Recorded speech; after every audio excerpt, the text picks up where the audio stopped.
what's happening? Because obviously, one of the biggest announcements on Monday was the whole issue of immigration and the border. Now you're only a few miles away from the border, so what are you seeing?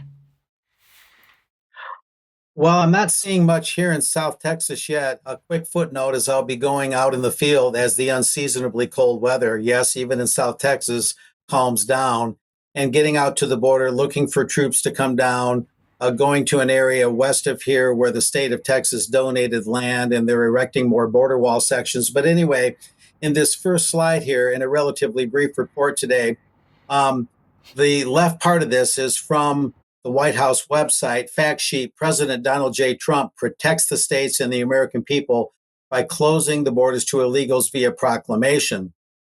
Uh, and this is an exact quote from that, although I added some emphasis, guaranteeing the states protection against invasion, which is constitutionally sound. That's what the federal government is supposed to do. Today, the 22nd of January, in this case, President Trump signed an EO that suspends the physical entry of aliens engaged in an invasion of the United States through the southern border. Of course, he declared a national emergency with regards to the porous border, and he is redesignating the cartels as terrorist organizations, which you think would have been done a long time ago. And anyway, this goes on to say, in joining the Union, the states agreed to surrender much of their sovereignty in exchange for the federal government's promise in Article 4, Section 4 of the U.S. Constitution to protect each of the states against invasion. Most of that is correct. The federal government is on call to protect these several states against invasion, but it's very, very questionable that the states surrendered much of their sovereignty in the process of doing that. It was really more of a partnership where the federal government, if needed, would aid the states in protecting their borders from whatever invasive thing might be going on. Anyway, just to clarify that, now to move on, even the BBC got involved here, and they're noting that reportedly 1,500 active duty troops are headed to the U.S. Mexico border. 22nd of January, Trump told U.S. government agencies to prepare to immediately repel, repatriate, and remove undocumented immigrants. Trump's order comes as U.S. officials announce the deployment of additional active duty troops to the border. And as processes that allow swift deportations are expanded, the U.S. also moved to cancel all refugee travel and processing, and many other sources have confirmed this, leaving thousands stranded as they want to come to the U.S. to remain in Mexico.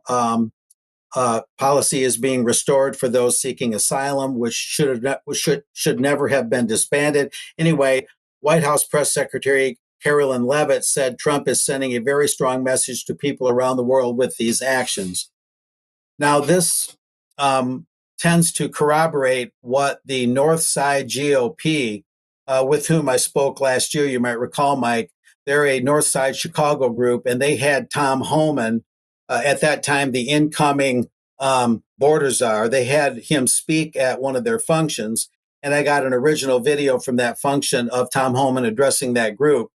And what Dave Nyack shared with me last night, he's from the Northside GOP. He and I had a long conversation last night on the phone, and he sent me these samples.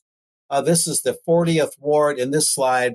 These are from the 40th Ward Chicago Alderman Andre Vasquez.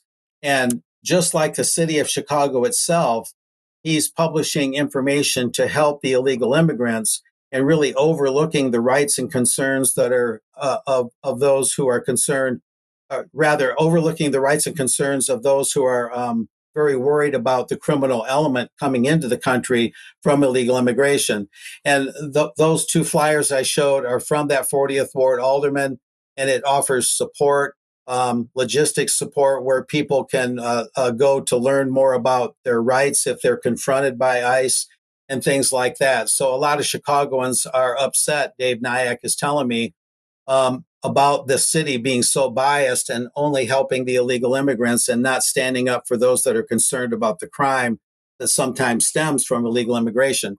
Anyway, I've got a little bit of footage here as I talk. This is some footage I shot recently in Alamo, Texas.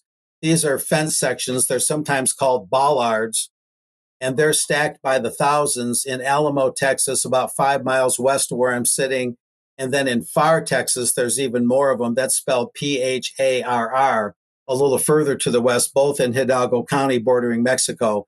These were taken down or never erected, whichever it was, when Biden came into the White House. And a lot of people in my neck of the woods are waiting to see if these bollards are going to be removed. They're a bit of an eyesore along Business 83. They're rusting a bit. And a lot of people they want to see them either out of there for whatever reason, but preferably to have them re-erected and become part of the border security project. At any rate, border wall. The border wall was reported on here by borderreport.com. That's a local blog. And it notes that piles of rusted border bollards are stacked high in several holding yards throughout this Rio Grande Valley.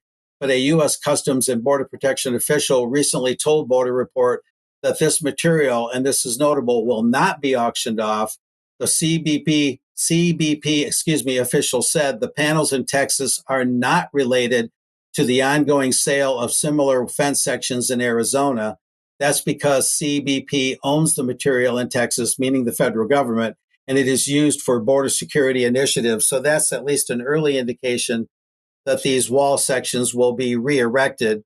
Meanwhile, the state of Texas, the land office donated a bunch of land near Rio Grande City, about an hour west of where I'm at, and the border wall is actually being erected there on that state donated land. And what I'm expecting is some of these sections will probably augment that on that land or nearby.